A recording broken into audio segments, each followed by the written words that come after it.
Hello, everybody. Henry from Fun Game Reviews coming to you guys for a little bit of strategy talks. Okay, I know for a fact though myself, I can't do some of the stuff that I'm about to tell you guys, but I know for sure this is what the top players are going to be doing because just think about it, dude. Desolate Abyss having all these heroes with enlightened that are enlightened. Pangoli alone Pangoli will freaking wreck your face in. Will freaking wreck your face in without a doubt. Okay, so what I'm gonna tell you guys is when you guys assault Pangoli first, here are the hero aids that you should consider using in every single hero possible. Okay, this is not about burst damage. You guys need to survive. You guys know that you're getting hit by all five heroes at the same freaking time. Same damn time.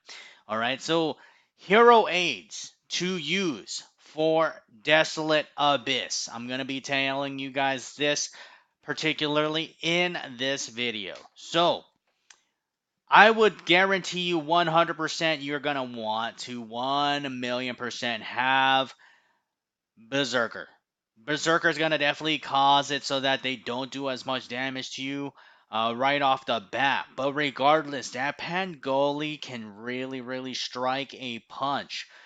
As you guys know from Guild Wars and stuff like that, right here, Storm Rider will definitely be the key to your success as well in the freaking awesome battle royale action. Let me show you why. Okay, you definitely want to use him as a hero A because deployed hero ignores 40% damage, skill damage. Okay, so when they activate the skill, which means if you get hit by Ragnaroker, literally you don't get blown up. Having this plus Berserker will definitely help you a lot because the last few heroes are very damn explosive. You kind of want to go in a specific order of operation when you guys are killing them as well. You definitely want to target their most damage dealing heroes. So you definitely like these three right here in the center are not as damage dealing compared to Djinni and Pangoli. So it doesn't matter for you guys. You could decide to choose this guy or this guy, but just know this guy doesn't have shields and stuff like that. So regardless, the Ginny could be a little bit more pain in the butt. I would actually target Pangoli first for all you guys out there who are going to decide to try to attack. So a must-have for those two will be Berserker and Storm Rider for all five heroes. That way you can definitely survive. So for some of your other heroes, you definitely want to put in Blockhead for like say Abyss Demon if you use heals on him, or you can actually go like a full-on bubble team, you know. So like you guys may also think, okay, um, you might want to even try this one. Grants invincibility for 7 seconds whenever deployed hero takes damage greater than 20% of his or her current HP from a hit. Also heals deployed hero for 150% of the damage taken and forces all enemy heroes attacking them to redirect their attack to another target. Okay, so depending on what you guys have, I would say Ravager would be the third, but Ravager should not be on all five. Ravager should be on like maybe two or three. Okay, I'm thinking two or three heroes is more than enough. I mean, like for some of the other players that I know about, like let's say you're using like the following composition.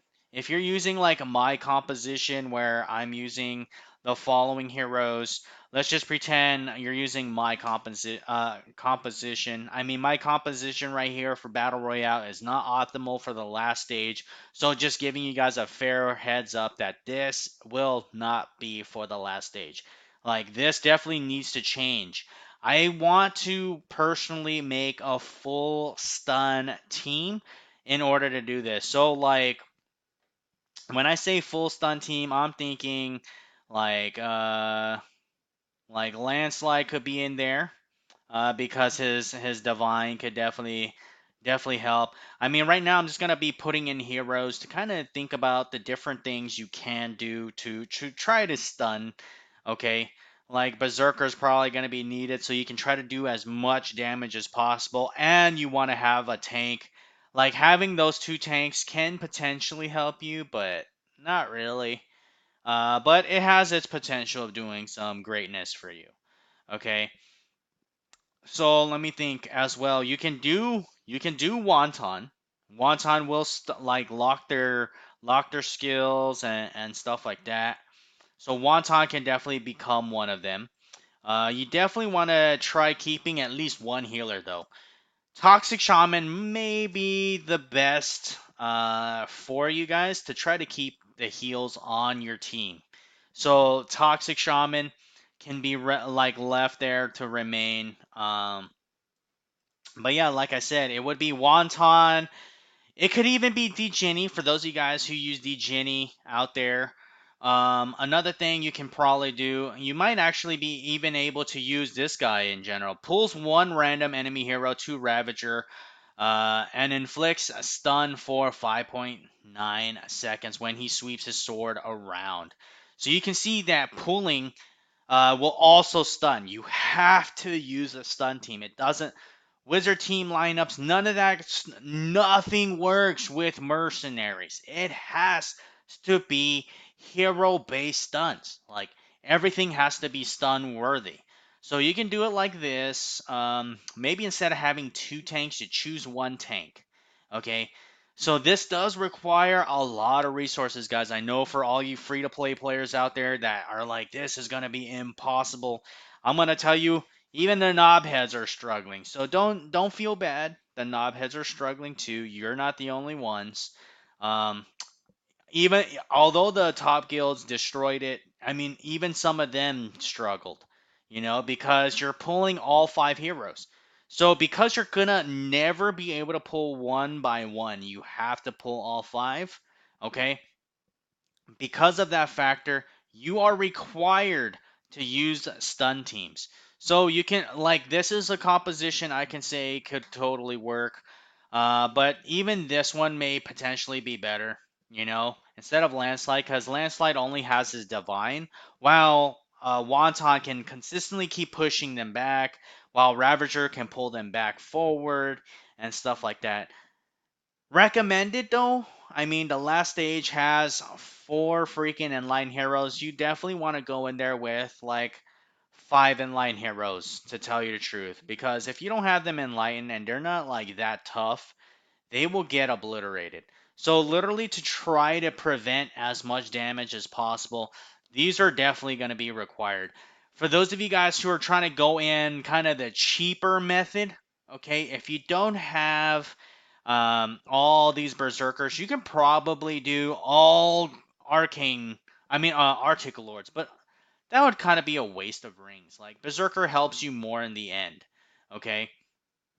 Like you guys can see, hero recovers 7% HP and the hero's hull reduces damage by 75% for 15 seconds when attacking.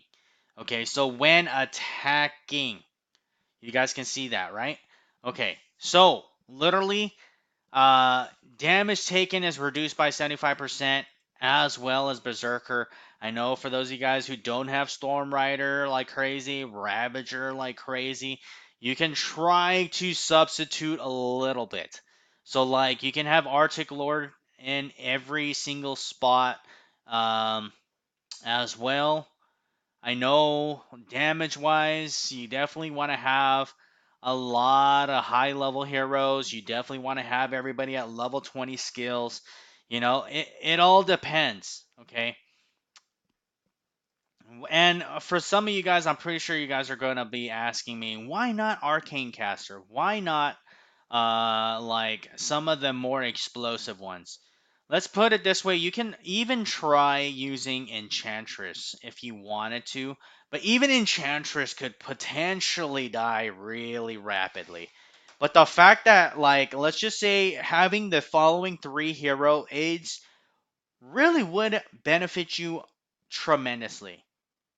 Okay, Berserker, Storm Rider, Ravager. Okay, if I were to use those three, let's just say, for example, you wanted everybody to focus down on Berserker mainly, right? So if you wanted to do that, you can definitely put uh, like Berserker and Storm Rider on him, and then you choose your third one. And then for like Great Sage, you can do Storm Rider, Ravager, Berserker. Like all your damage dealers will have a Ravager because you want to keep your damage dealers alive and let everybody retarget and refocus on the tank itself. Okay, but just remember, like, use the silence wisely. You guys have to make sure you time everything. Time everything. Make sure you guys read up on all the skills to make sure you have everything properly timed. Okay, if you don't have them timed, you'll definitely screw up big time. 16 seconds of skill lock. Okay, and then like Divine was I think it was like I forgot how many seconds.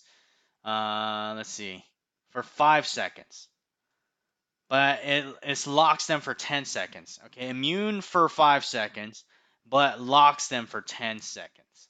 Okay, so literally, you guys have to play with these numbers. You guys got to kind of go out there, but let me know what you guys think.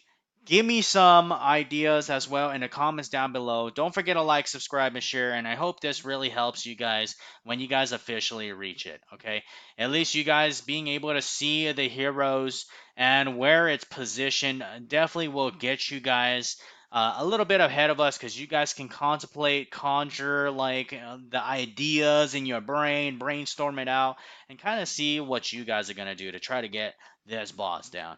All right, guys. Thank you guys for watching. Have a great one. Peace out.